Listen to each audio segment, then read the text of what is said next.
I'm okay. Jet lag is over Good. because I had a long trip. I came the day before yesterday, Palm Springs, Los Angeles, horrible airport, then Frankfurt, horrible airport, then Milano, and then finally I got here. So here we are. I've been here before, in that building. I was in the jury. Yeah, nice. So maybe the Jonah.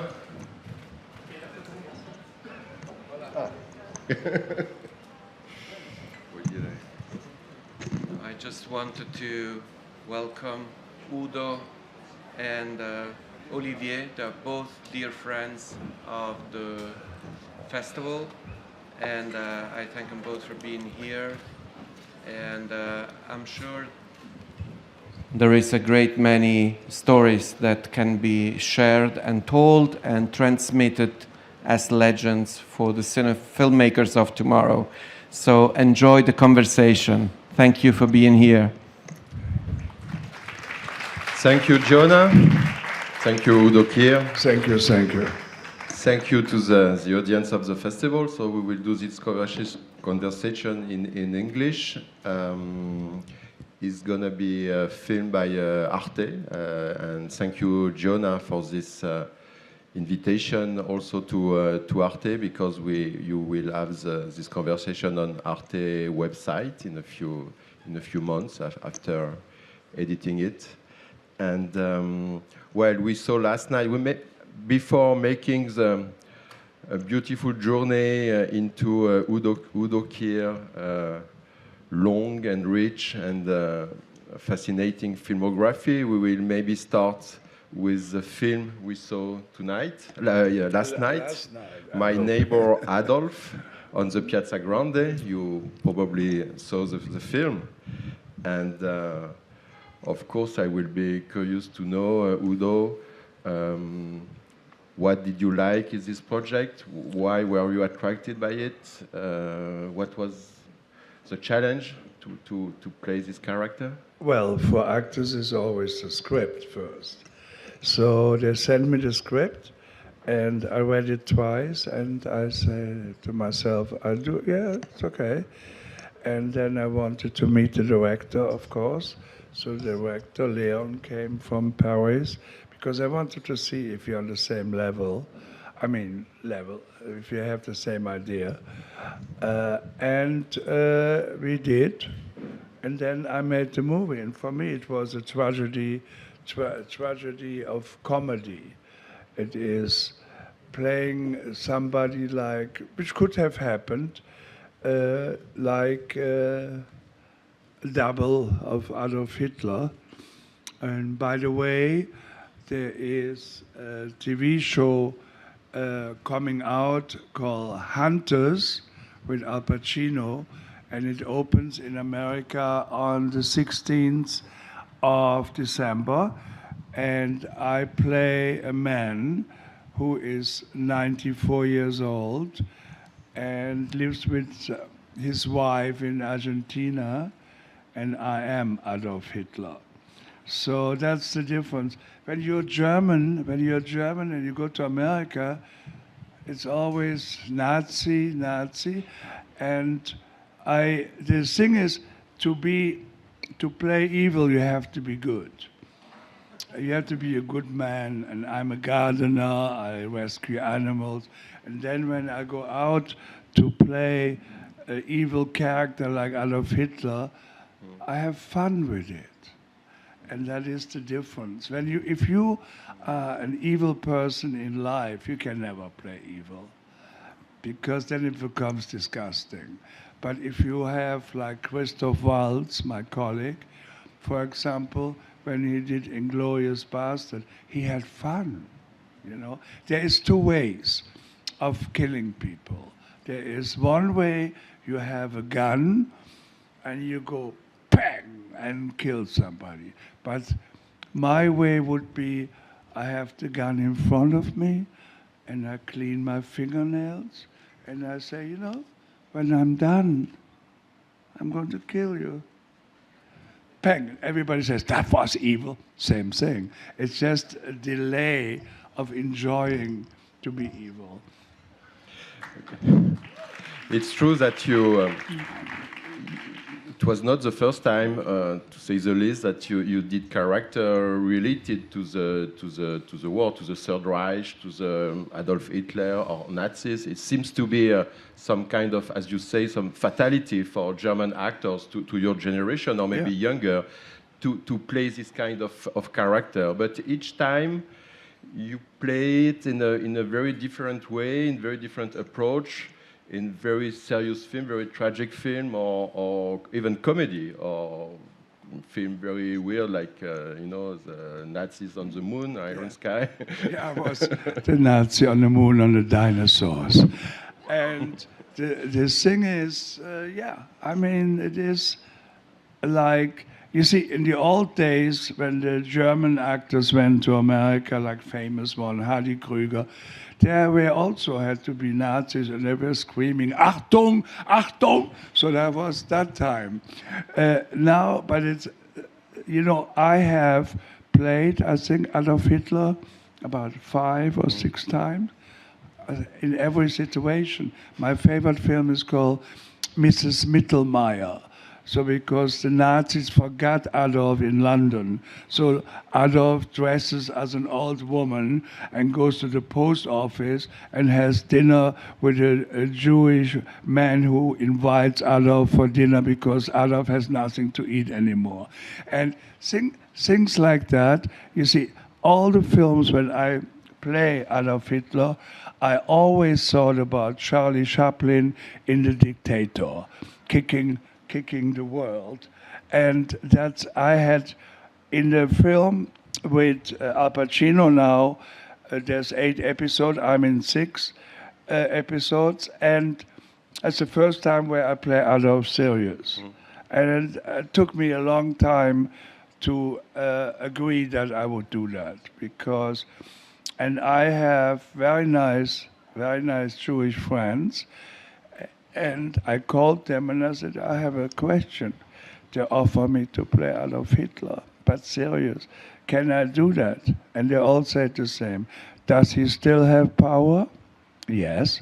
Is he still evil? Yes. Then play him. So, because if I would have played Adolf Hitler, living with my wife, 84 years old, living in Argentina, and say, I regret what I did. Only Genghis Khan killed more people than me. Then it would have been ridiculous. So that's why I enjoyed not killing people, of course, because it's he's 84, living in Argentina. And Lena Olin, wonderful actress, she plays Eva Braun. So, but it was for me, always the Hitler parts were always comedy. If you don't mind, let's start with the beginning. Your early years as an actor. You were a young man, German man. We all were young, really. Yes, and handsome and very good looking. Oh yes, as always. But the fun fact is that you didn't want to make movies. You were not interested in cinema. It was not your purpose, your ambition. So what happened? I will tell you. Wait, I just make my curious. microphone getting ready for a long speech. I was born 14th of October 1944, which was the end of the war. I'm 77 years old, soon I'll be 78. So, but I'm still fit. So maybe, but when you get 77 and 78, you think about in 2 years I'm 80. God, then I will come here and say, hello, nice seeing you. So, but I'm not, I'm fit. So I went in this horrible time in Germany. That was like a time people today cannot imagine. I mean, I was a forced vegetarian because we had no money for meat. It wasn't for the health purpose. So my mother was making soup all week. So Monday, lentil soup, potato soup on Tuesday, every time. And every Sunday, we had a little piece of meat and a green salad and a little pudding with a little sauce every Sunday. So that's why maybe my body is okay. And then I went to school, and I liked it, but people today cannot imagine when you say I went to school, I had to climb over broken buildings to go to school. And I didn't like, the more I understood when I got older, the more I wanted to leave Germany. And I was with my mother alone, never met my father. And then when I was 18, I got permission, and I did a profession to please my mother, or working in an office, wasting time, 3 years of my life. And then I went to a car company, Ford, and worked with all the workers, the Greeks, the Italian, to work on cars, because that was the only way to make money. Because if I would have gone in my profession, what I learned, it would have taken years to make more and more every year. So I saved some money and I went to England. And in England, I went to school in Oxford Street, St. Giles School, to learn English. And it was a bit difficult because British people always say, "It's a nice day, isn't it?" And I said, "Why do they always say, isn't it? I met you before, didn't I?" So I had this school, and then one day, I was 19, I think. One day, a guy came to me on the street and said, "Oh, we're doing a movie, and we would like that you play in the movie." I said, "I don't know how to do that." They said, "Leave it to us." And I said, Anyway, I said yes. I went to south of France, made the movie, and which was quite an experiment, because I came out of the water, of course, good looking, black hair, and and then I thought, why is the camera so far? So I was just looking where the camera was, and what I didn't know, I was in CinemaScope, just my face. And then when the film came out, I got, it was a short film, 45 minutes. I got right away a contract with William Morris, the biggest agency in the world. The newspaper wrote The New Phase of Cinema. And they wrote, well, of course, when you're young, you like that, the most beautiful man in the world. I like that. So I decided, because I got so much attention, I decided to become an actor. And I was a very, very lucky man. And people hired me for movies. And I just said yesterday, I did a lot of interviews. I met all the people from Almodovar. I mean, I worked with Fassbinder, Wim Wenders, Herzog, Lars von Trier. But I have never in my life asked the director, "I would like to work with you." Imagine you say to David Lynch, "I would like to work with you," and he would say, "Who doesn't?"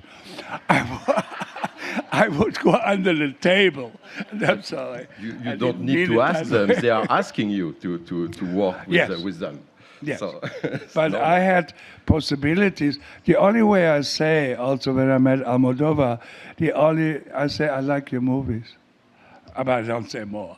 So, I mean, that's enough. I like your movies. Okay, I'm an actor. Okay, so I have time. Let's do a film. So, yeah, that was the beginning. So this first film you mentioned was called Road to Saint-Tropez. Yes. It was a short film for a double feature program, Yes. the No, film in England, before the film. No, in England, when that period, they don't do that anymore. Also in Germany, you always had a short film before the main film. Yes. So that was And then you start making a lot of film in Germany, in Italy, in France. There is a very famous horror film you made in 69, 70 called Mark of the Devil. Yes. Which is film, very violent film Yes. About witchcraft with Herbert Lom, and it was the beginning of your fame as an actor. I like the word how you say fame. In daring, provocative, gruesome films. There is a film, you never mention it, but it's a film you made in Italy called the Season of the Senses, La Stagione dei Sensi, di Massimo Franciosa. Sì. It was a comedy, Italian comedy, drama. The fun fact is that one of the screenwriters of this film was a young man called Dario Argento. Sì. And later, you will do Suspiria with him, of course. And the other film. And the Third Mother, La Terza Madre. Yeah. But did you ever meet him at that time? No. Or no, he was just... No, I didn't know that. But I was in Munich working with Fassbinder. And Fassbinder was, for me, important because I met him when he was 15. And I was 16, 1 year older. We met in a working class bar in Cologne. He went to school, I went to learn my sing to please my mother. And that's when we met, and we were talking not about movies or theater, talking, watching people, and say, look at her, my God.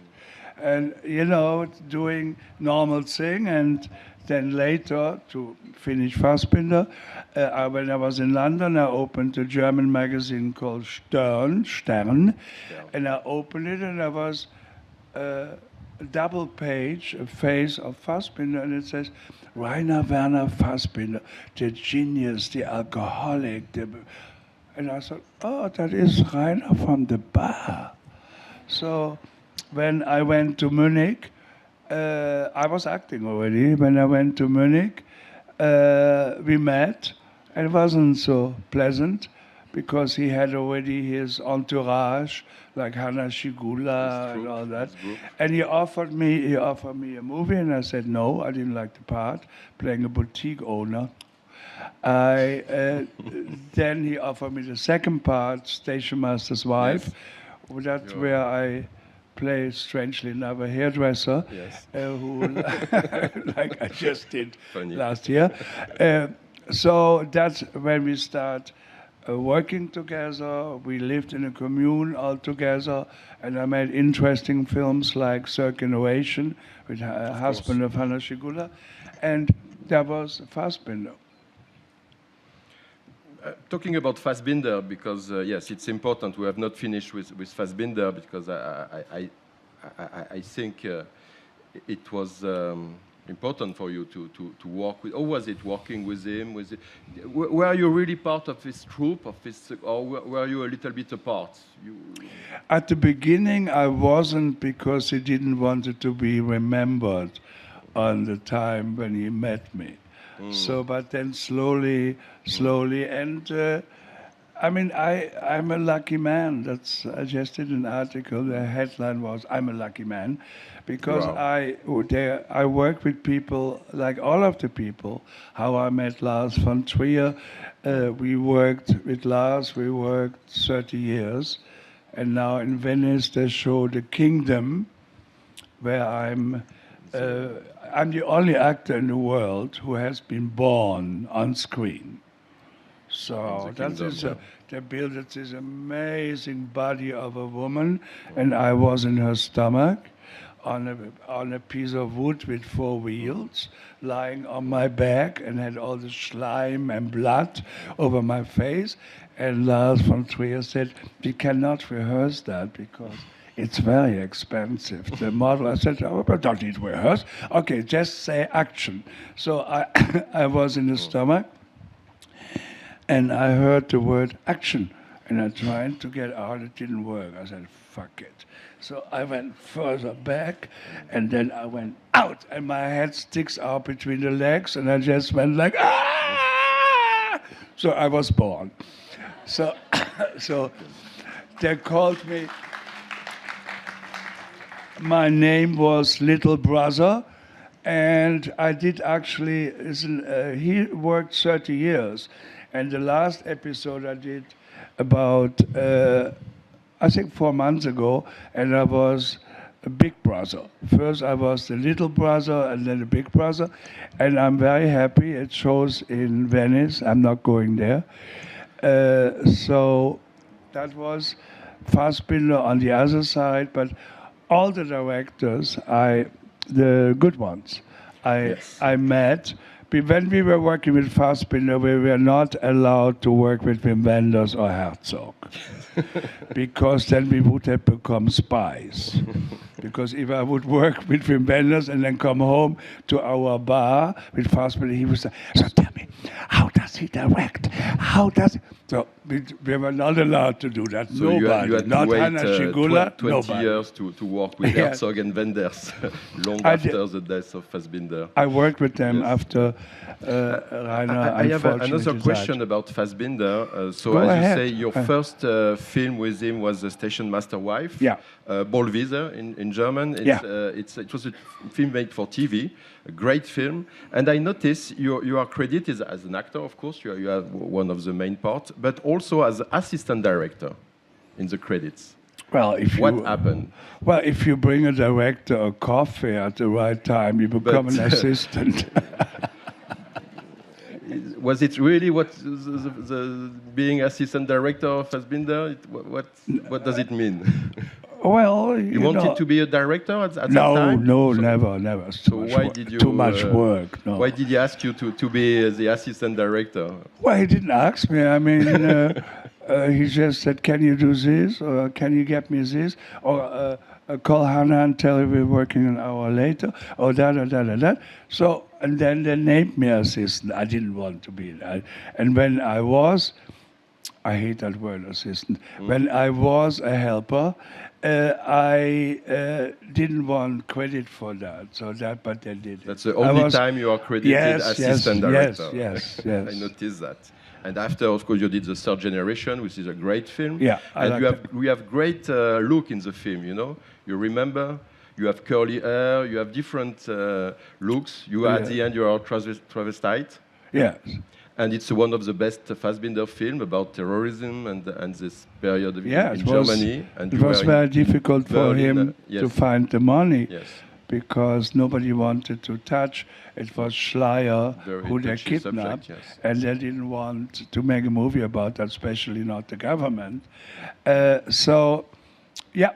And we made Alexanderplatz, Alexanderplatz, yeah. and Lili Lili Marleen. Marleen. And Lola, finally. And finally, Lola, I did the sets. I did with a friend the sets. And I didn't. Fassbinder said, "Why don't you do the sets?" I said, "I don't know. I have never done that." He said, "But you remember when I met you, when you were 16, you know what kind of furniture the people had at home.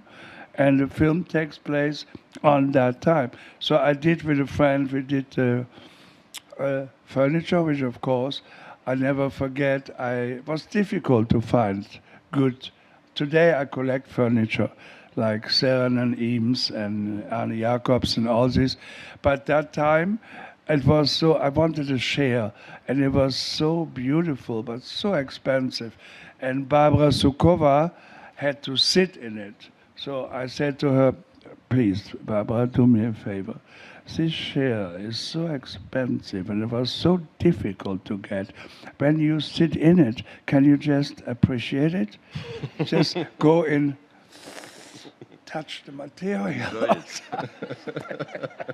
Which she did. We are friends, still friends. She lives in America.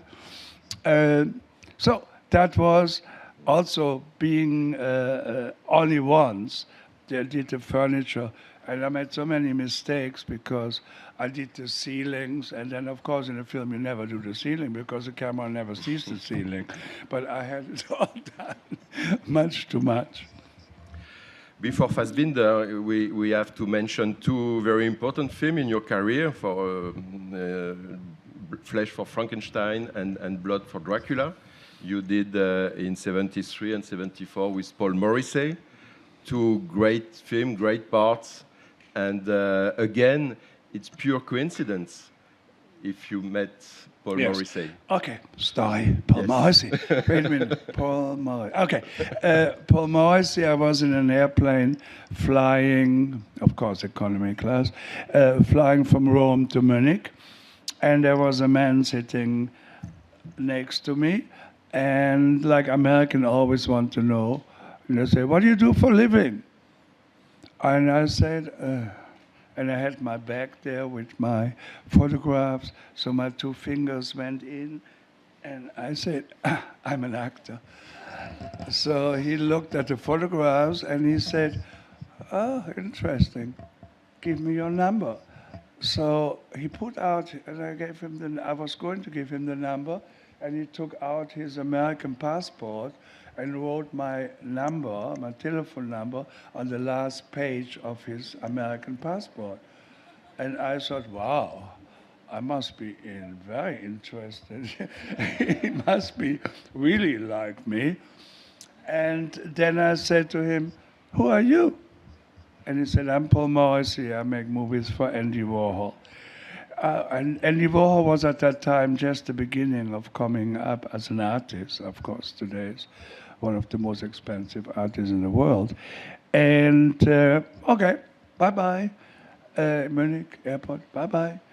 And then a few weeks later, I got a call. Hey, it's Paul from New York. You remember the man in the plane? I'm doing for Carlo Ponti, you know, the husband of Sophia Loren. I'm doing Frankenstein in 3D in Cinecittà, famous studio where Fellini is shooting. And I have a little role for you. And I said, oh, good, thank you. What do I play? He said, Frankenstein. So I became Frankenstein. And we shot the film, which is unheard of. We shot the film in 3 weeks for $300,000 budget in Cinecittà, which is Fellini was shooting next door. Wonderful. And I made the movie.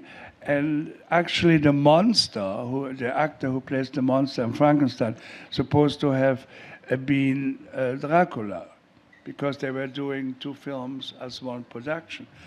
And the last day of Frankenstein, I went to the cantina to have a glass of wine, and all the figures from Fellini, you know, 7 feet tall, the breasts are there, everything was exaggerated.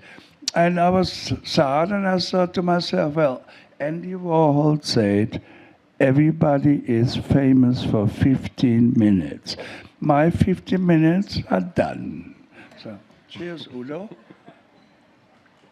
And then the director came in and said, well, I guess we have a German Dracula. And I said, who? Very aggressive. And he said, you. But you have to lose 10 pounds of weight in 1 week. I said, no problem. So I only ate salad leaves and water. And when the first day of shooting came, I had to sit in a wheelchair. In the film, I couldn't stand up anymore because I didn't eat for 10 days. So that was the scene with Victoria the Sicker, and I had to get up out of the wheelchair and I fell down. So that was how I became Andy Warhol star. Not superstar. Superstar were other people that came before me. But so that's all what's happened. So Paul Morrissey obviously had a very unusual way to cast his actors. The way he... Well, no, don't say actors, because it was only me. Yes, you.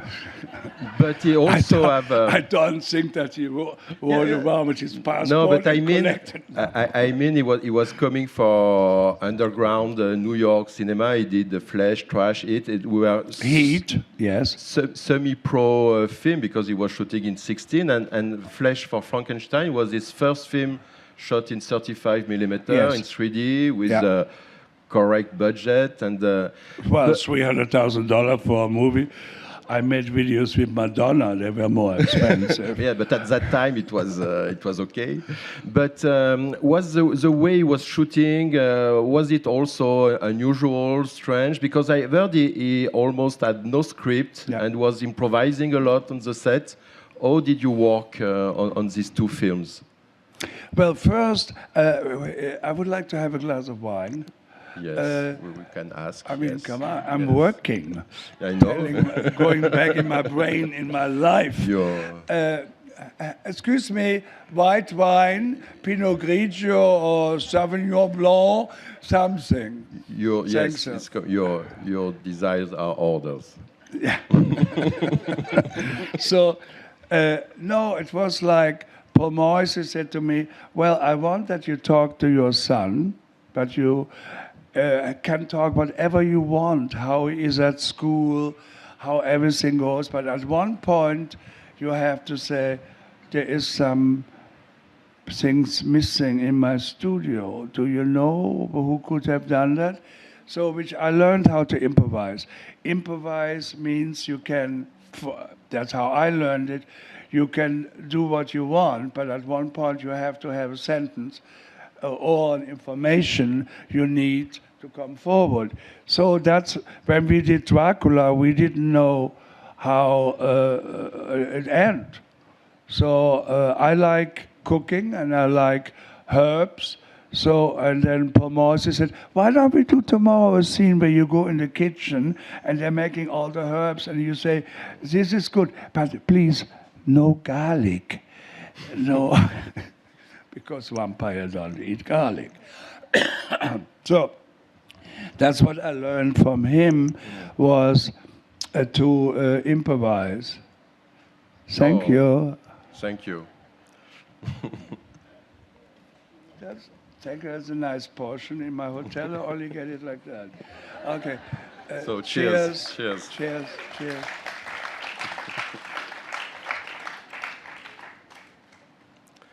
So the way you are. Well, let me just enjoy it. You have time to. Mm-hmm. So. Yes, talking about Frankenstein and Dracula. Yes. It's a beautiful characters, and the way you are Dracula and Frankenstein is unforgettable and absolutely fascinating. You are the best Dracula, to my opinion, because you are so charming. You are romantic, tragic, and pathetic at the same time. And it was two films about decadence, about the idea of the fall of the myth, of something very romantic, and I heard that you were also very interested in characters from literature, like Des Esseintes from Huysmans' book À rebours, or Roderick Usher in the Fall of the House of Usher.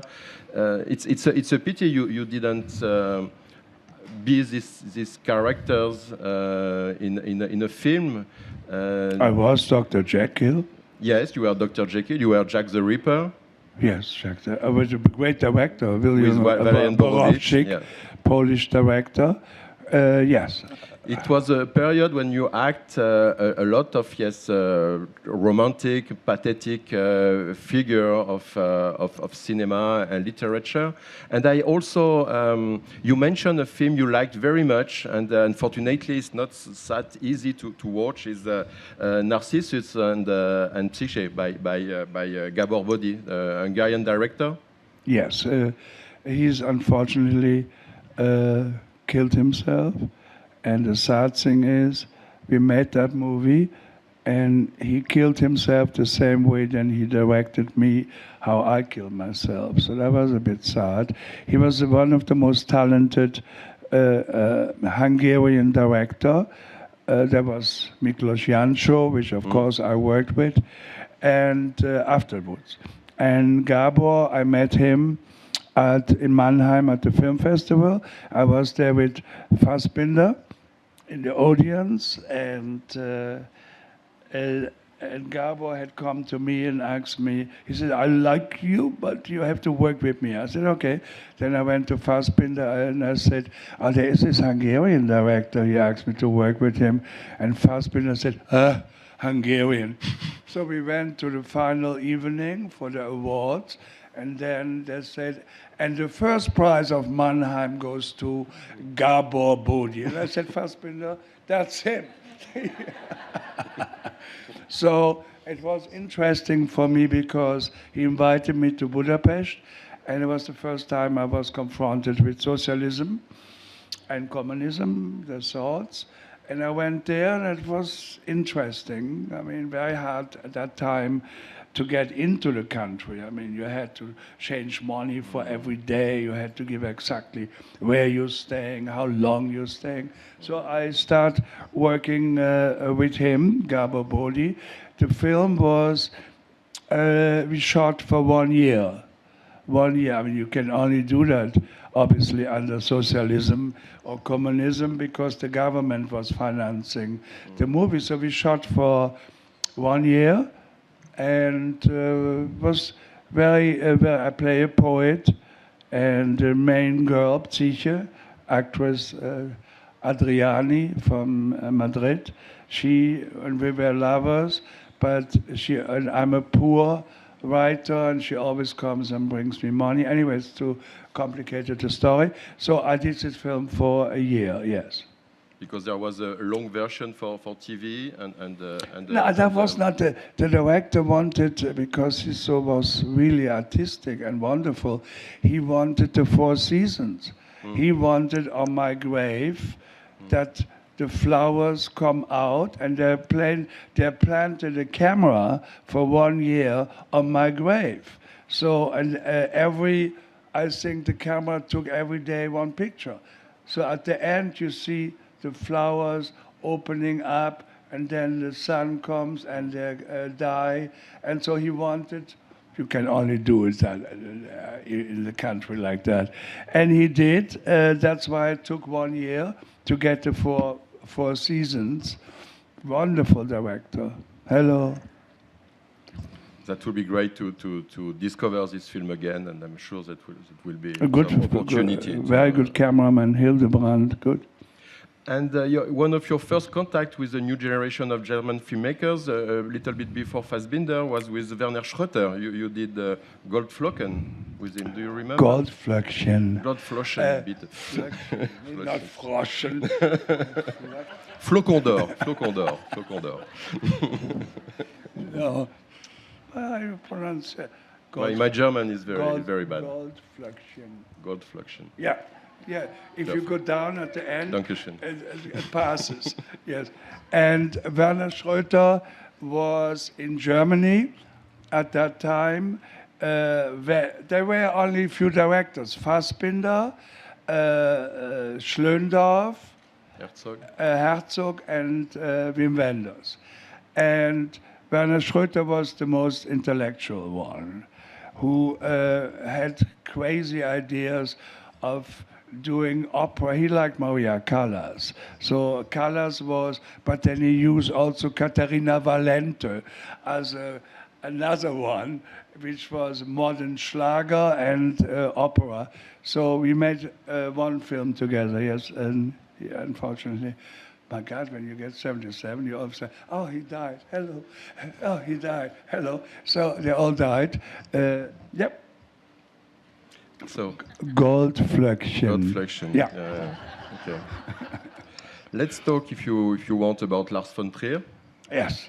It's an important chapter, and it's a great partnership and friendship, and so many great films together. Yes. So the first film was Medea.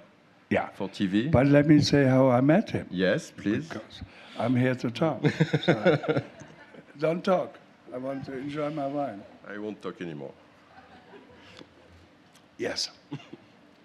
I was, again, Mannheim, the festival, and I had made a short film myself, the only one I ever did, called Last Trip to Harrisburg, where it's 10 minutes film. And Fassbinder, I had no money for the dubbing, so Fassbinder gave me his voice for that short film. And the film was in competition with Lars von Trier's first film, Element of Crime. And he wasn't there. And I saw with the American directors, we saw the film, and when the film ended, I couldn't get up out of my seat. I was so blown away. I mean, not physically, but... and I said to the American directors, well, we can go home, because whoever made that film is going to get the first prize. And the Americans said, you think so? I said, yeah, he did. And then I went to the director of the festival and I said, there's one person I would like to meet, and that is Lars von Trier. Yeah, he's coming tomorrow. So, and I expected somebody like Kubrick or Fassbinder, dressed in black, scratching themselves all over all the time. But there came a young boy looking like a student. That was Lars von Trier. And he said to me, I don't know if I like festivals. He said, I came here and there was a church on the marketplace and the double door was open. And then the music came out of the church. And I looked in the church and there was a figure in the first row and I wanted to see the face. So I went inside the church and I looked and there was a woman crying, but only tears were running down. He said, that's what I like. I said, yeah, me too. And then he, again, like all the others, we exchanged our telephone number, and I got a call. Hi, it's Lars. I'm doing Medea, a script by Carl Theodor Dreyer, and I would like that you play the husband of Medea, King Jason. He said, but there is a problem. And I said, what is the problem?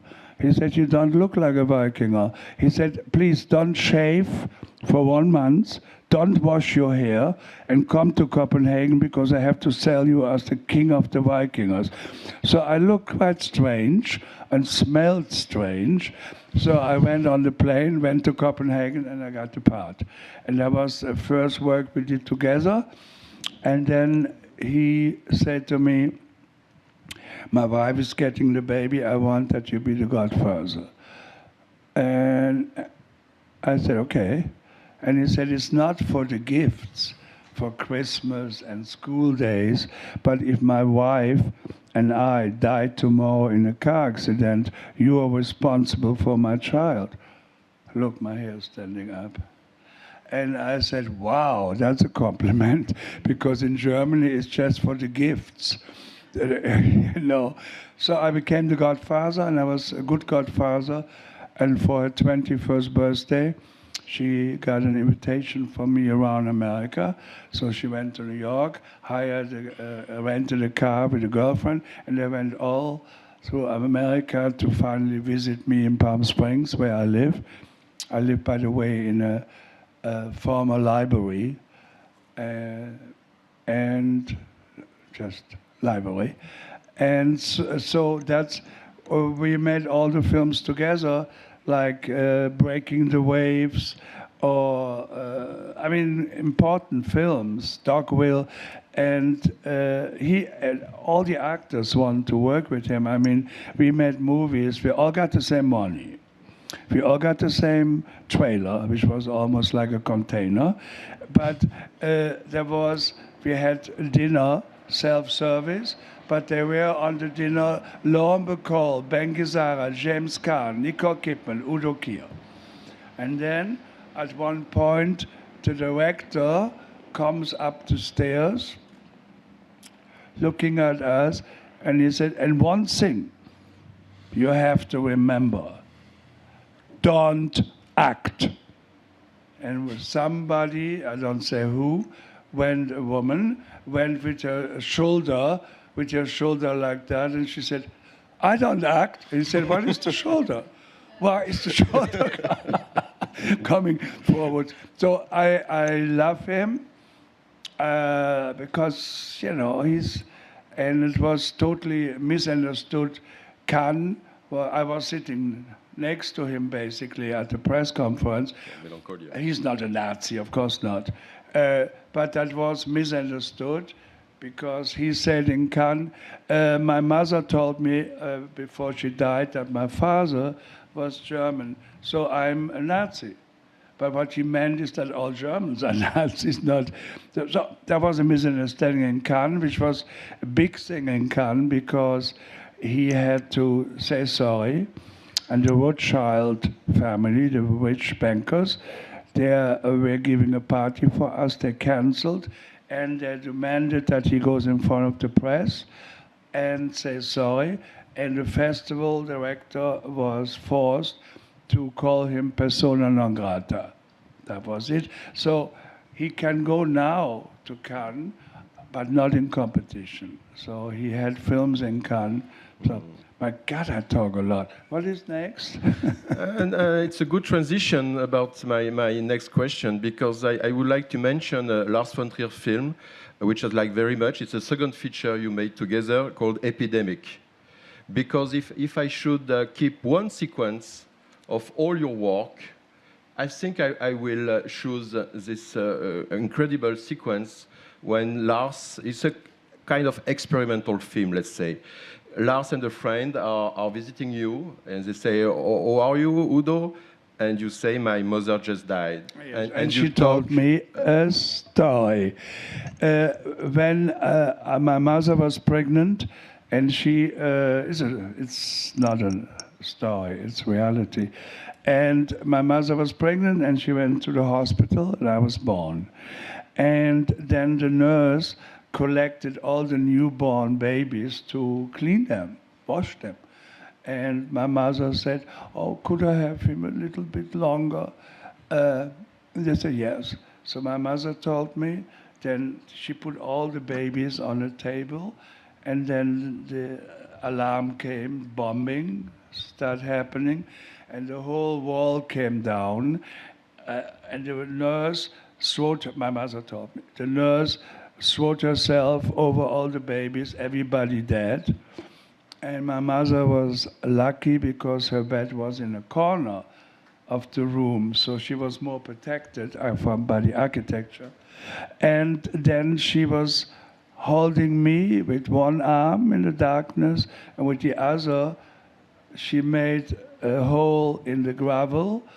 And sometimes at night, I have this vision to see a fall-down building, and a hand is waving. That was the hand of my mother, and then we got freed. I don't know who freed me, British or American, so I'm nice to both countries. So then that was the first few hours I was born. So it couldn't have been more dramatic than that.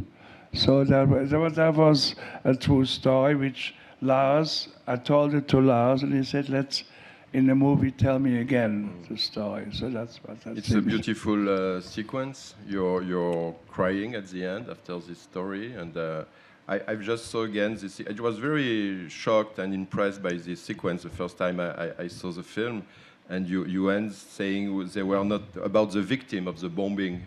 They were not Nazis, and my mother was not a Nazi. Of course not. And it's of course it's a beautiful sequence.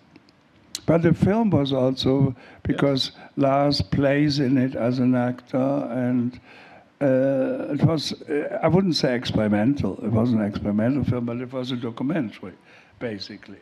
Yes. And, you know. But it was also about kind of plague, infection. Okay, that's enough of sadness. Let's talk about the sex book with Madonna. Yes, but it is my next question, actually. About the sex book and the music video. No, we are skipping. First the sex book. Yes, but we are before the Hollywood part and the Madonna part. Maybe there is Gus Van Sant. Okay. So. Let me check. Because I have to Gus Van it was Sant. your first yes. American film. I owe him a lot. Yes, I saw him 2 weeks ago. I was in Berlin, and when I didn't have films in Berlin, the festival director was very nice and always invited me, so I got tickets. I could see movies, because I like festivals, because you see movies you will never see, because they're coming from strange countries or countries you don't know that they make movies. And so then comes a young man to me and says, "Hello, you tired? You tired? Don't yawn in front of my face when I tell a story." Because now I'm lost it. And a young man came to me and said, "Hello, my name is Lars von Trier. I made a little movie for $20,000, which is shown here. But my next movie is going to be much bigger, and I would like that you be in the movie." And I said, "Oh my God, these directors all feel lonely and they talk and promise things." No, we start writing each other because there wasn't a fax machine. We start writing, and I make sure when I write a letter that I use an ink pen. I would never write a letter with a regular pen. Ink pen is very romantic and poetic. So we wrote each other letters, and then he got me the work permit and become a member of the union, which is very important in America. And we made the film, My Own Private Idaho, with Keanu Reeves and River Phoenix. River Phoenix is an amazing actor. Well, Joaquin Phoenix is also his brother, an amazing actor. And yes, and they came from Joaquin and River. They came from a hippie family. That's why they have Joaquin, his real name is Leaf. Then they have River. Then they have Rain, a girl. I can imagine as a girl, your name is Rain. Summer. God. And they have Summer. So they are, I know the mother and I met the father. So that was my first American movie in America. And I went back for the premiere. And I stayed with a girlfriend of mine, Anna, and I slept on the couch in her apartment, and we had already our last meal together in the evening, and my suitcase was already by the door with my airplane ticket on top and some Kleenex, and to get ready to go to the airport. And then she said, "Why don't you stay here and try?" I said, "No, no." After a few glasses of wine, I said, "Not a bad idea." So now I'm 30 years there. So I had to learn, in America, I had to learn, which of course I don't have to do anymore, audition is the worst thing you can do. Audition, because I say, stand up, turn around. And then you say, I said once, "Do you want to see my teeth? Like a horse? You're buying a horse? What is this?" And of course, I didn't get the role. No, it's depressing. And now I heard, I've never done it, all the young actors and actors, they do that all on Zoom. They sit home, they don't have to go anywhere, and they read with a friend or something, and they film themselves. No, I wouldn't do that. So I like, So I'm to say all these people I met, Lars, all the people, as I said before at the beginning, I've never asked a director, "I would like to work with you." I only say, "I like your movies." But I'm a lucky man that I met these people. If I would have taken another airplane, I would have not met Paul Morrissey. If I wouldn't have been in Berlin, I wouldn't have met. So I met all these people I wouldn't say by accident, but also not calculated.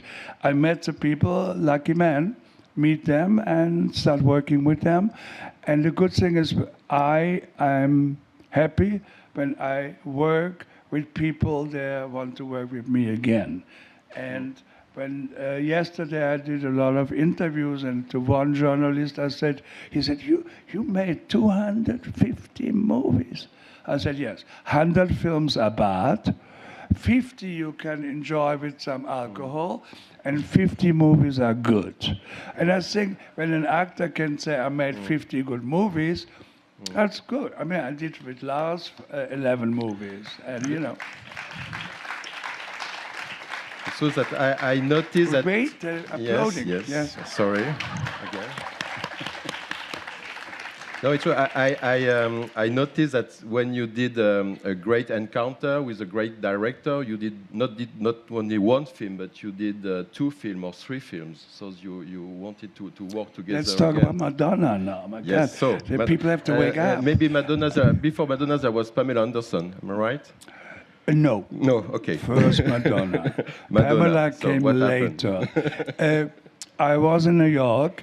And my agent said, there is this famous photographer, Stephen Meisel, and he is doing a photo shoot. We think it has to do with Madonna.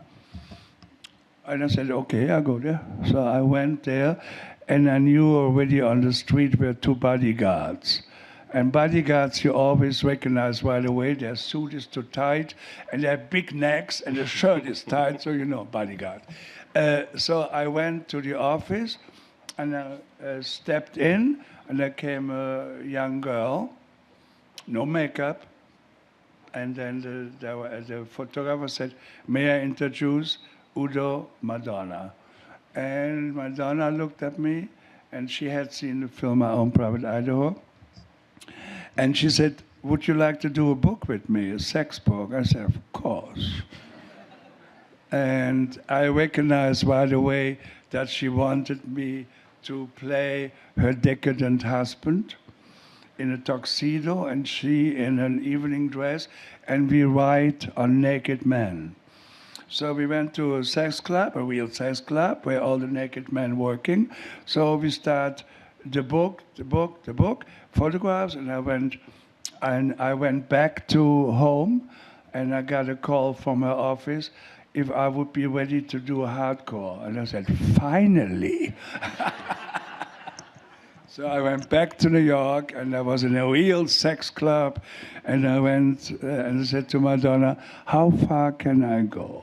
And she said, do whatever you want. And you don't say that to me. So the first picture was, she was naked, and I lifted her up over the ping pong machine. That was the beginning. And then we did, it was a real sex club. I mean, when you touched something, you had to clean your hands. It's too much Vaseline everywhere. So I did the sex book with her. It was very, very strange. I did in Zurich at the Kronenhalle, my favorite restaurant, Geschnetzeltes Kronenhalle, a drink with Dieter Meier, everything is fine.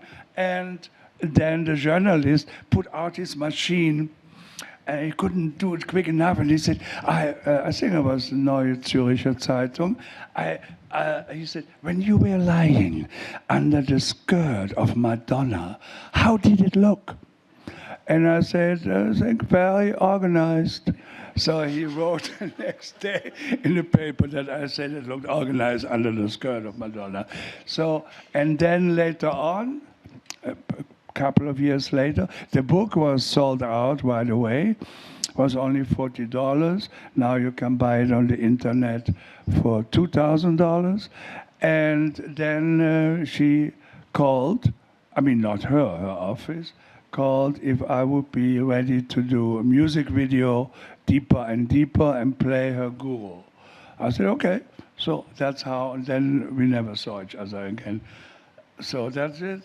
But, I mean, who can say who was lying under the skirt of Madonna?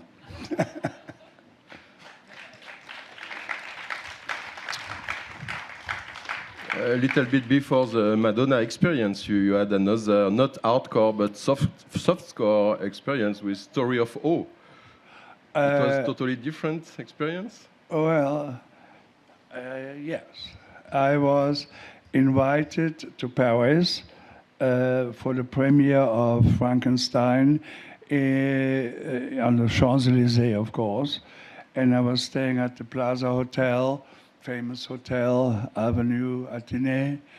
And then it was 8 o'clock. I came from Rome, and I was standing there, and the premiere was at 8, so I didn't know what to do. So I called if Paul Morrissey is in the hotel. They said no, but Mr. Polanski is there. I said, okay, can I talk to him? So, and Roman said, come up, I'm here with my girls. We're having a glass of champagne, and then you can go with me to the opening. I said, okay. So I did that. And then I went with Polanski to a nightclub, and the man came to me and said, we're doing the film Story of O, and we would like to offer you the male main part. And I said, I don't do pornos. My God. And everybody kicked me under the table, Polanski, everybody, and I was going like that. And then when I said, give me your card. So he gave me the card. And when the guy left, Polanski and everybody said, are you crazy? That's a forbidden book in France. You be on every cover there is. You have to do the movie. So next day I called very shy and said, okay, let's meet the director, which was Jules Chacun, who was famous in France because he did the film Emmanuel. And so I made the movie, Story of O. And yeah. What else? It was a good experience? No? No. No, yeah. No. I was... it was very French. Yes, too much, too French. Let's You talk... know how that is. You know how that is. Oui, c'est formidable. Oui, c'est incroyable. It's not a very good film. It's not a very good film. Well, yeah. But you have to say it twice. What? It's not a good film. No, it's not a good film. Say it again. Obviously. It's not a good film. It's not a good film. Okay. Yeah, that was better, the voice. Yes. It's not a good film. Talking about good films this Yes. time, Bacurau and Swan Song. Yes. Very good films by young directors and great experiences and great performances. Yes, but you forgot one film. Which one? The Painted Bird. Yes, sorry. With Harvey Keitel, Stellan Skarsgård, famous novel by Kosinski. I shot it, that was the first. I shot it in Czech Republic, and very, very black and white film, very, very strong story, the famous novel. And then I met at a festival, again, the director of Bacurau, and he said, I'm doing a film, he's Brazilian, in Brazil, and I would like that you play. And he sent me the script, and I like it. And I went there to do the movie, and it was a wonderful woman, Sonia Braga, was my partner. So I made the film Bacurau, and of course, I'm an evil man. What else? So I'm an evil man in Brazil. And then, okay, so I think I see your thing. We're coming almost to the end. Yeah. So the end is I made a film which is the biggest success in my life after 50 years. I got many awards from Dublin, Monte Carlo, everywhere, Best Actor. It's a film where I play, it's called Swan Song. And it's a film where I was a famous hairdresser, very flamboyant, like David Bowie. And I'm old man now in a retirement home, and then comes a lawyer and offers me $25,000. One of my best clients, played by Linda Evans, has died, and she left $25,000 for me to do her hair for the coffin. And I say, no. I say, bury her with bad hair. And then I decide that I go back in my past and do her hair. And so that is the story of the film, that somebody who was famous we shot it in Sandusky, Ohio, a little town. And so that was Swan Song. And you should, if you have a chance, you should see it, because it's really, it's an independent film, 16 days of shooting, there was no money involved, and it was kind of a real amazing cooperation together, because I said to the director, again, like the director from last night, I said, I like the script, that you have to come to Palm Springs. I want to meet you and spend an afternoon with you, and I wanted to see how much sugar he takes in his coffee and how much food he orders. So I liked him. So then we made the movie together. But you're getting ready for another question? Your finger on the microphone? No, it's just to know if... And so then we made the movie, and I said, I would like to live 2 days alone in the retirement home. No camera, no director. I want to get used to my bed. I want to stay and look out of the window and check the birds and talk to the old people. And they said yes, so I did that. And I said, I want to shoot as chronological as possible. And independent film, you can shoot chronological. If you do Armageddon or End of Days or Blade, you cannot shoot chronological. They say you're crazy.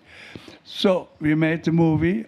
I try in the movie, not try, I don't act.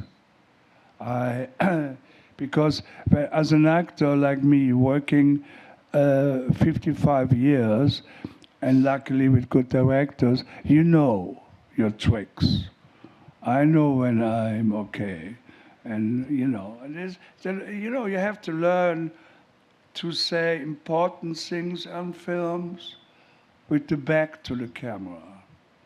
And the unimportant, you be there. So I did this film, and I was surprised. But first of all, I got Monte Carlo, that people liked the film, and the critics, like New York Times, they wrote, finally Mr. Kier becomes a leading man. And I thought to myself, what the fuck does that mean? And it means they're right. Because I was leading man, but in European production or the but not in America. In America, Ace Ventura, Pet Detective, or Blade, the vampire. I was born a vampire. So that's it. That is... What's next? That is my life. It's closed. No, it's not finished. What's next now? Your next leading part, next films? Nothing. Nothing? If I wouldn't be, and I mean it, like your hand is where now? Like that. If I wouldn't be an actor, I would be a gardener. I rescue dogs, and I have trouble to go to a dog place where there are dogs to adopt, because they all look at you like, take me, take me. So I have dogs, and I like gardening. I like palm trees. I have about 100 palm trees, because palm trees, for me, symbolize vacation and freedom. Because when I grew up with having nothing, only my aunt, Elizabeth, had a little money, and she sent me always cards from Monte Carlo. So I put them on the wall, palm trees, and now I have the palm trees in my garden, so from postcard to reality. So that's what I do. When I come back, like from this trip now, I water all my palm trees by hand, and I work in the garden only without gloves, because if I would wear gloves, I can also hire somebody. So I want to smell the earth, I want to do things, and I water everything. So that's what I'm looking forward to. Tomorrow I will go and have a look at some thrift stores in Locarno. And yesterday I was jet-lagged, so I missed actually my movie on the big screen yesterday. I was looking forward so much to see, because, it's a difference when my face is on a computer or if it's on the big screen on the square. Thank you for coming. My God, I talked Thank you, Udo. and talked and talked. And Maybe sometimes it's hard to go back. Not yet. Sometimes it's hard to go back in your past, because I see all these pictures. If I talk about Fassbinder in the bar when I was 16, he was 15, I see him standing there, and I had my Coca-Cola. So, yes? Thank you, Udo. Do you agree to answer some question from the audience, if there are? Of course, that's why I'm here. Thank you. So, yes, microphone is microphone is coming. Yes, right now. Thank you very much. Good afternoon, Mr. Kier. It's a pleasure to see you face to face. Alejandro Jodorowsky wanted you to play the character of Fate Rauta in a Dune adaptation. How do you know? I read Google. Unfortunately, that never happened. So my questions, any roles you missed or wasn't able to play for some reasons you have regret for? Now let's go to Jodorowsky. I forgot about him. I was Jodorowsky, who had a contract in France. Mr. Coty, a producer, wanted to do Dune, and he wanted to meet me in Cannes. So I went to Cannes, and I couldn't find a hotel. So I called the festival, and I said, and finally I found a hotel, and then I called the festival, and I said, where's Mr. Jodorowsky staying? And then they said, where you are staying? They said, well, he's in the same hotel. So I called Alejandro, I never met him, and I said, let's meet in 5 minutes.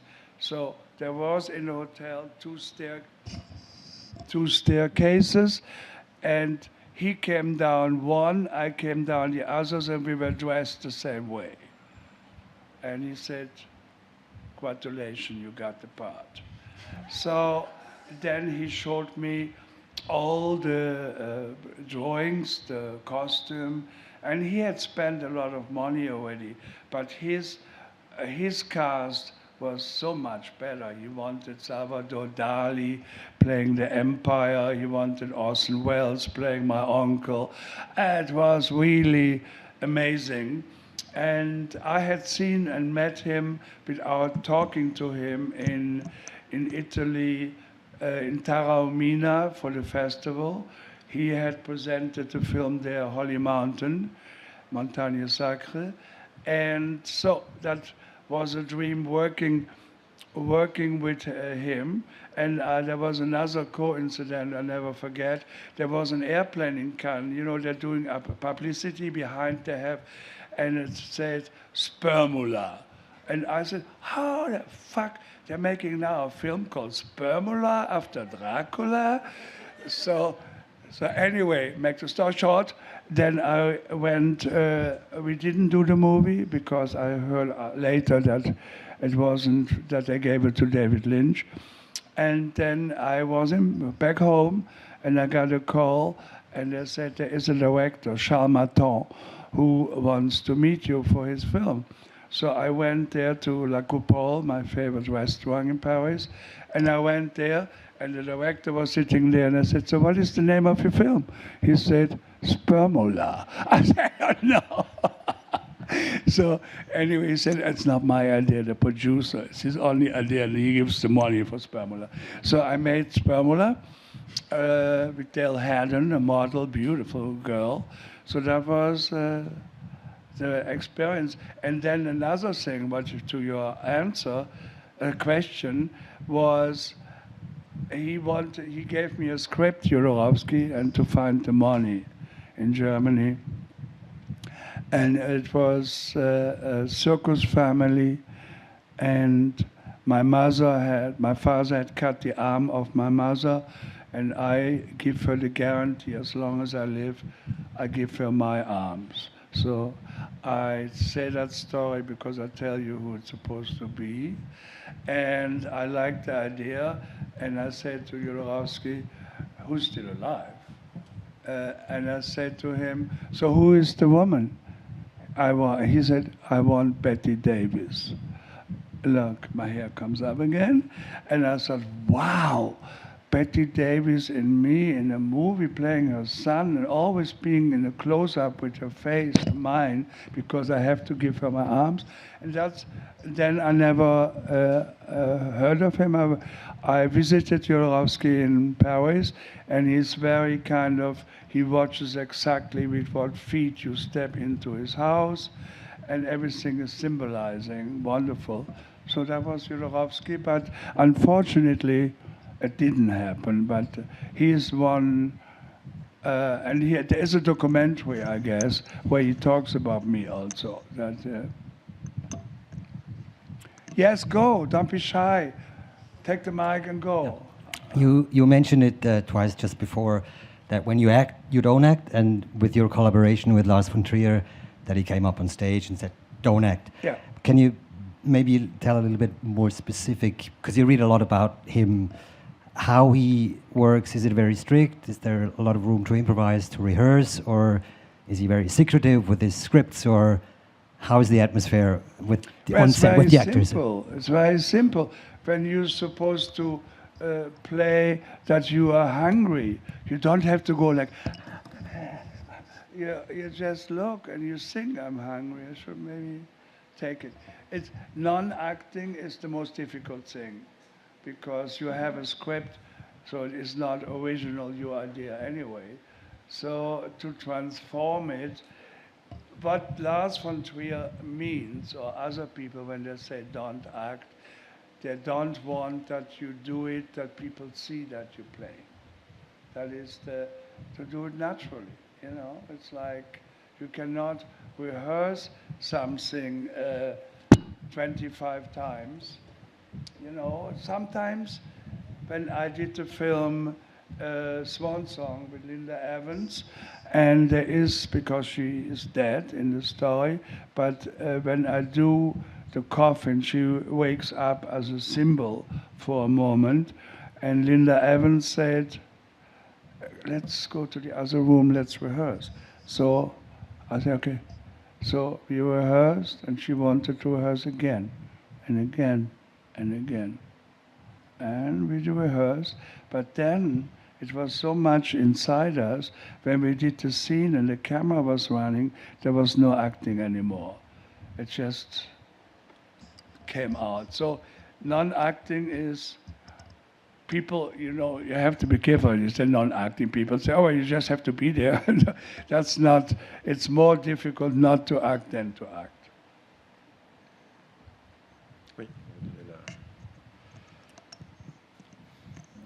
Yeah, good afternoon, Mr. Kier. You don't have to stand up. Yeah. Why don't you sit down? If you want, I can stand up. No problem. Don't act. Well, for me it's very difficult because I'm an actor and I've been inspired from your early work when I was a teenager. Well, that's what I mean. So don't act, sit down and talk. Okay, thank you. So I wanted to ask, obviously you get many of your parts in your movie, which are 267, because of your great acting skill. But I would like to ask you, in a percentage, how much you think that your Icy Blue Eyes helped you in your career? A lot. Of course. First of all, it's not the eyes that people look at, it's also photogenic when you have a picture in a magazine and in color. And then, but you know, thanks to my mother and thanks to the Lord, I have them. I didn't go up and say I'm an actor. Now I want blue eyes or green, maybe a mixture. I want eyes. I should say I want eyes, which I'm lucky, because my eyes change the color depends what I wear.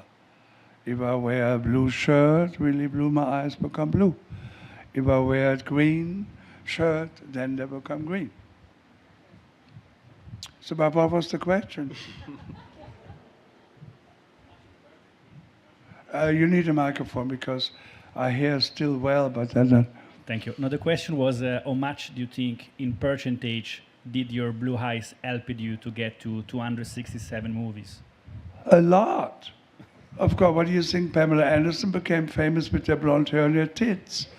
Of course, the visual thing is, I worked with Pamela Anderson in Barbed Wire, her only film, wonderful lady, And, but you see, for example, in Barbed Wire, talking about acting, in Barbed Wire, she was so stunning looking that I said to the director, can I try to smell her all the time, even from a distance?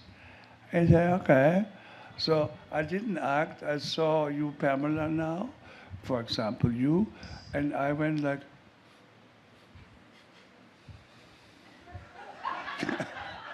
so that is non-acting, that was smelling. But on screen, in close-up, the people didn't know what I was doing. I didn't say, now I smell you. So that's, yeah, of course it helps. Question. Take the mic. What time is it? How long I'm talking here already? It's almost finished. 10 minutes. How long did I talk? 1 hour. 1 hour. So who do I send the check to? the non-acting check. Yes. How was the wine? How was the wine?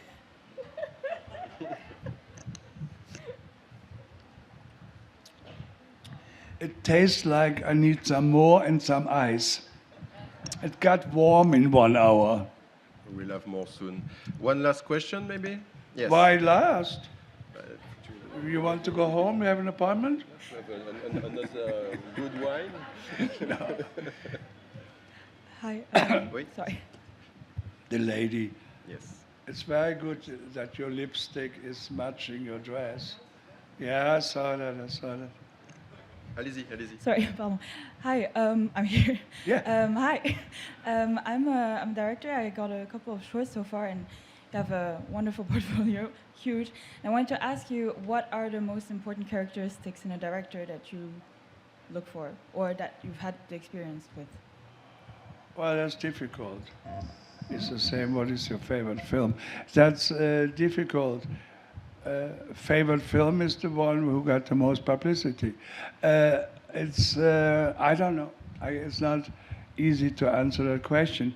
And also, I don't like the question when people say, what was in all this year your favorite film? I don't know. Every film has something which, good memories, and has something which I forgot. I have made films I forgot. There is directors I work with, I forgot their name. Because why? The film was bad.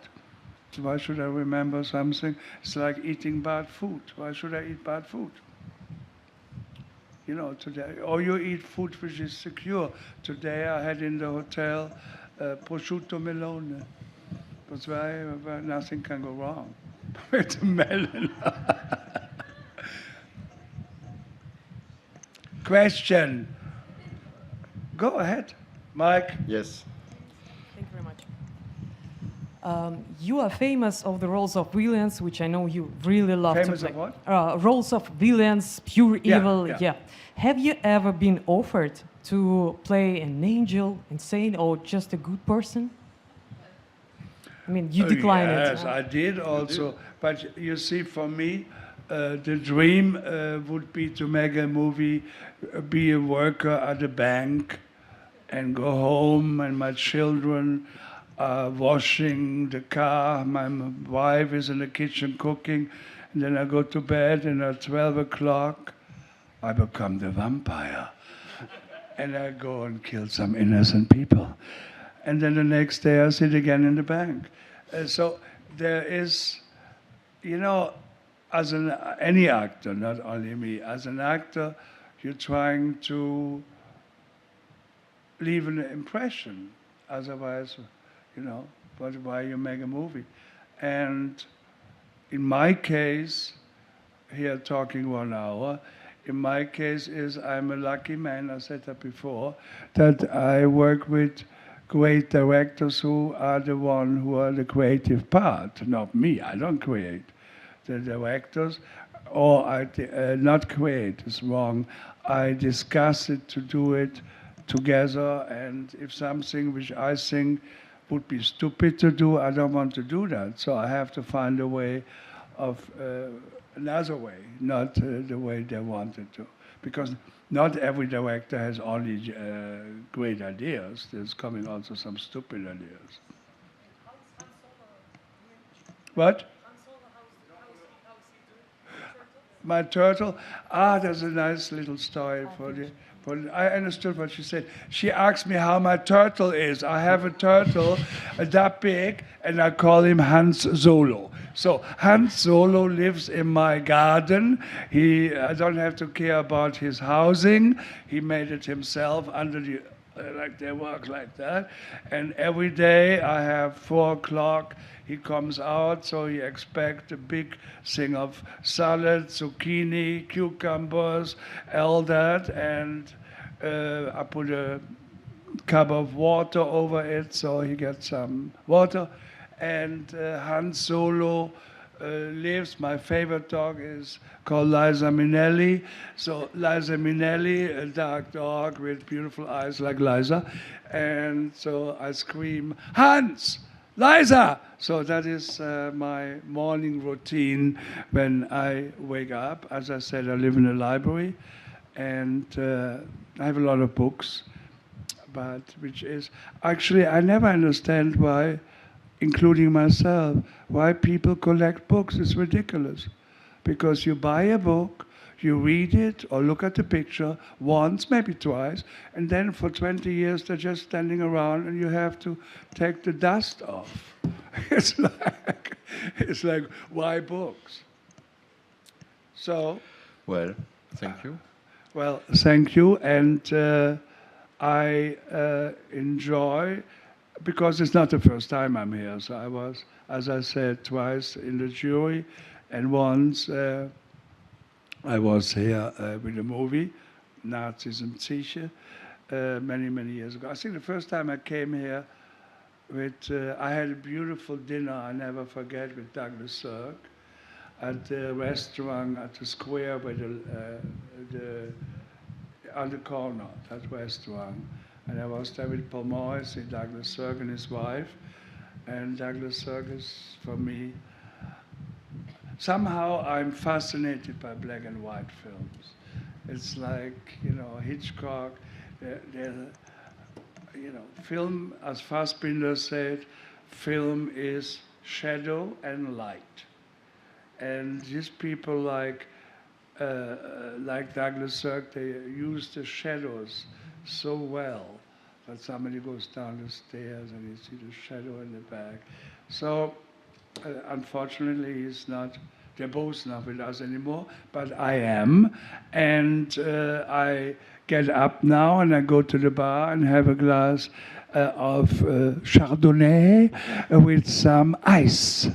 Thank you very much. Thank you, Udo Kier. Thank you very much.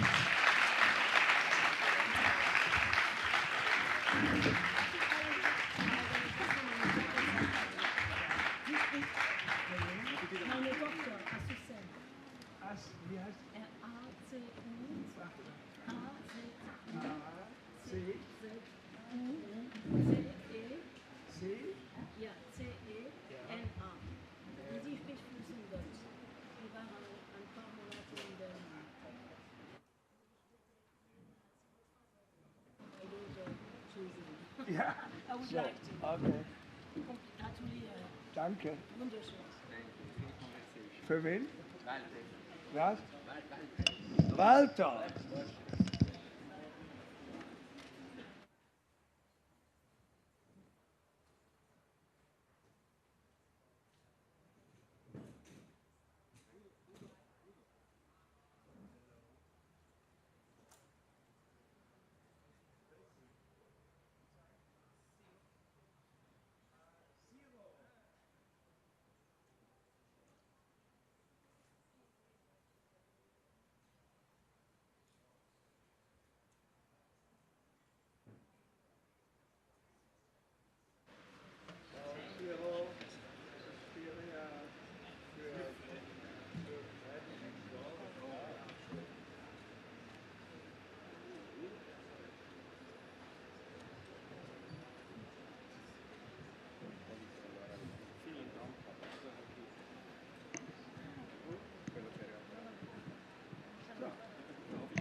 Ja, aber kannst ja. take the picture, somebody else. Selfies always. Yeah. Oh, you see? Oh.